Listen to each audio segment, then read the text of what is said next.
Cerita Alkitab versus Quran. Yesus mati atau tidak?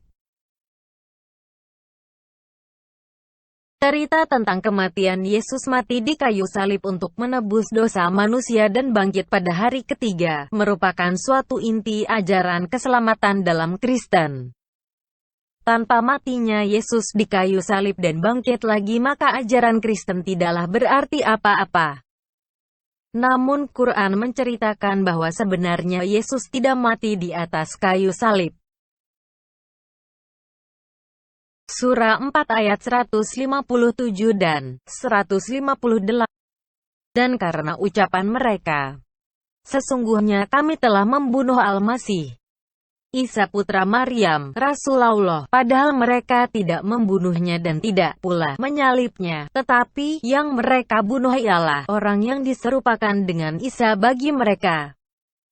Sesungguhnya orang-orang yang berselisih paham tentang pembunuhan Isa benar-benar dalam keraguan-raguan tentang yang dibunuh itu. Mereka tidak mempunyai keyakinan tentang siapa yang dibunuh itu, kecuali mengikuti persangkaan belaka. Mereka tidak pula yakin bahwa yang mereka bunuh itu adalah Isa. Tetapi, yang sebenarnya, Allah telah mengangkat Isa kepadanya. Dan adalah Allah Maha Perkasa lagi Maha Bijaksana. Menurut ayat di atas dikatakan bahwa sebenarnya Yesus tidak mati namun langsung diangkat ke surga oleh Allah. Namun dari seluruh Quran hanya ayat di ataslah yang menyatakan bahwa Yesus tidak mati di salib. Kejadian yang demikian besar yang mungkin menyesatkan dunia hanya diungkit satu kali dalam Quran. Coba bandingkan dengan keseriusan Quran dalam memperingati tentang ancaman api neraka dan laknat Allah. 783 ayat yang menyebutkan tentang hal tersebut. Ada beberapa kejanggalan dari cerita dari Quran tersebut. Pertama, pengakuan dan kesaksian baik dari kalangan Kristen maupun non-Kristen akan kejadian penyaliban sudah menjadi bukti bahwa Yesus benar-benar disalib. Jelas untuk saksi dari kalangan Kristen tidak perlu diungkit lagi. Mari kita lihat beberapa contoh kesaksian dari kalangan non-Kristen. Cornelius Tacitus. Tacitus adalah seorang sejarawan Romawi yang hidup sekitar tahun 56–117 AD. Dalam salah satu karyanya Annals, Tacitus melaporkan tentang pembantaian orang Kristen di Roma yang dilakukan oleh Kaisar Nero. Ia menuliskan sebagai berikut. Nero fastened the guilt on a class hated for their abominations, called Christians by the populace. Christus, from whom the name had its origin, suffered the extreme penalty during the reign of Tiberius at the hands of Pontius Pilatus, and a most mischievous superstition, thus checked for the moment, again broke out, not only in Judea, the first source of the evil, but even in Rome. Annals Book 15, Chapter 44. Dari catatan di atas kita bisa melihat bahwa Tacitus melaporkan kata Kristen berasal dari pengikut Kristus. Dia juga melaporkan bahwa Kristus menderita karena hukuman yang berat dari Pontius Pilatus. Flavius Josephus. Josephus juga merupakan seorang sejarawan Romawi yang lahir di Yerusalem tahun 37 AD. Dalam karyanya Jewish Antiquity, kita dapat menemukan dua kali kata Yesus. Pada laporan kedua, Josephus melaporkan tentang penyaliban Yesus sebagai berikut. But this time there lived Jesus, a wise man, if indeed one ought to call him a man. For he wrought surprising feats. He was the Christ. When Pilate condemned him to be crucified, those who had come to love him did not give up their affection for him. On the third day he appeared, restored to life, and the tribe of Christians has not disappeared. Book 18, Chapter 3.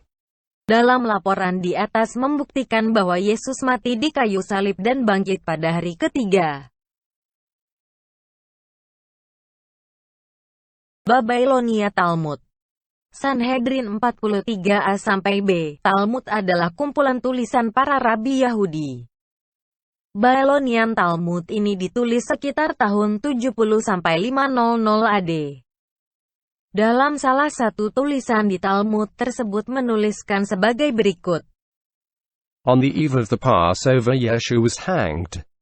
For 40 days before the execution took place, a herald cried, "He is going forth to be stoned because he has practiced sorcery and enticed Israel to apostasy." Yeshu sebenarnya bagaimana Yesus diucapkan dalam bahasa Ibrani. Akan tetapi Yesus yang dirujuk digantung, hang, bukan disalib. Sebenarnya kata-kata digantung, hang, bisa berarti disalib. Lihat Galatia 3 ayat 13.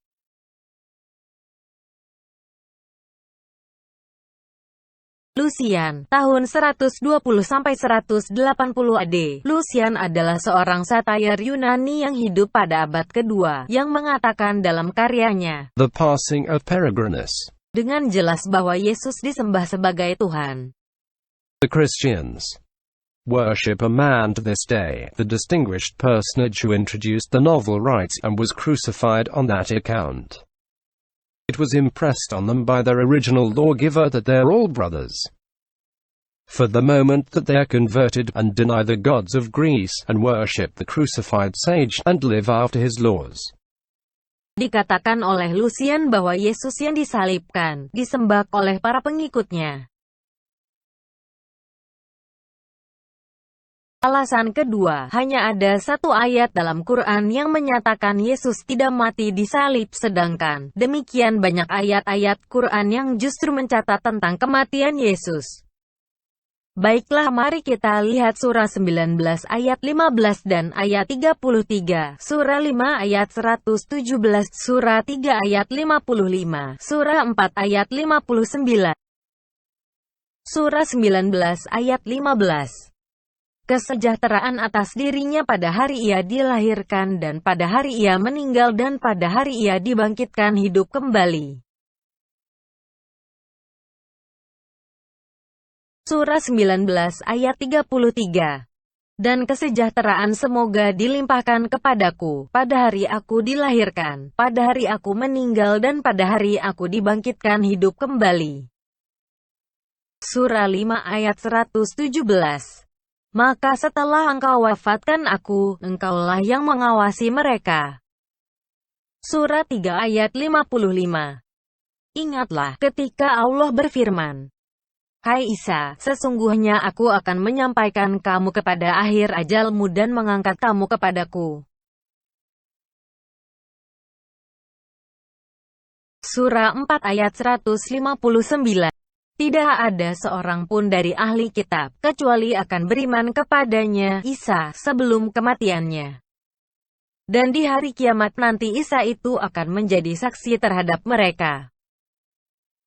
Jelas dikatakan di ayat-ayat tersebut di atas bahwa Yesus mati dan bahkan dibangkitkan hidup kembali. Ketiga, mana mungkin Allah yang sudah menubuatkan tentang kematian Yesus di kayu salib jauh-jauh hari sebelum kedatangan Yesus ke dunia ini, lalu tiba-tiba merubah rencananya dan mendustai manusia? Itu adalah hal yang tidak mungkin. Allah yang ada dalam Alkitab tidak pernah mendustai manusia, berbeda dengan Allah yang ada dalam Quran, surah 8 ayat 30. Surah 8 ayat 30. And remember, O Muhammad, when those who disbelieved plotted against you to restrain you or kill you or evict you from Mecca. But they planned, and Allah plans. And Allah is the best of planners. Dan ingatlah, ketika orang-orang kafir, Quraisy, memikirkan daya upaya terhadapmu untuk menangkap dan memenjarakanmu atau membunuhmu, atau mengusirmu. Mereka memikirkan tipu daya dan Allah menggagalkan tipu daya itu. Dan Allah sebaik-baik pembalas tipu daya.